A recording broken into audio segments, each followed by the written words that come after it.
Information before installation and connection of the duct air heater.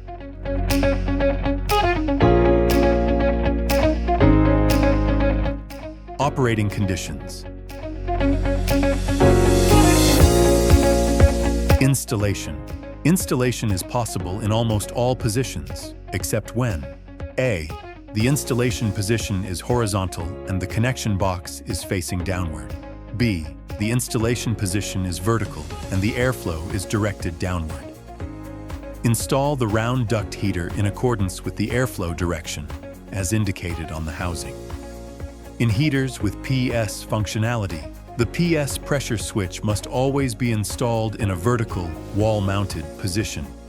The supplied mounting bracket must be used to ensure proper operation of the pressure switch. Positions are indicated in the installation instructions supplied with the bracket. If the heater is installed downstream of the fan, the PS pressure hose must be connected to the plus port, as positive pressure is generated in the duct.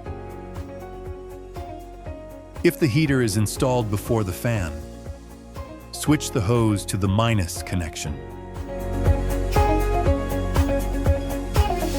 If the duct pressure is below 20 pascals, the heater will not heat.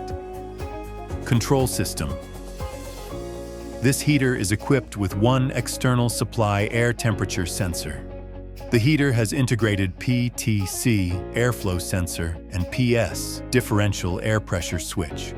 Temperature setting is performed using the external controller TR5K.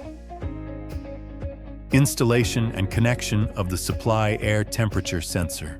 The supply air temperature sensor must be installed downstream of the heater in the direction of airflow at a distance of not less than 3 heater diameters. For example, diameter 160, the sensor must be installed at least 480 millimeters from the heater. Diameter 200, the sensor must be installed at least 600 millimeters from the heater. The same principle applies to other sizes. For EKA heaters, is requested to install the sensor so that the temperature sensing element is positioned as close as possible to the center of the duct. For example, diameter 160. Adjust the sensor flange so that the distance from the flange to the sensor tip is 80 millimeters. For EKS heaters, the supply air temperature sensor must be installed at a distance at least equal to the heater's diagonal length. Extend the sensor flange to its maximum length. Electrical connection. The sensor is connected to terminals 7 to 8. Wire polarity is not important. The external controller TR5K is connected using a 3-core control cable, according to the wiring diagram under the cover. GND connected to terminal 8, in connected to terminal 9, out connected to terminal 10. For this type of heaters, it is mandatory to connect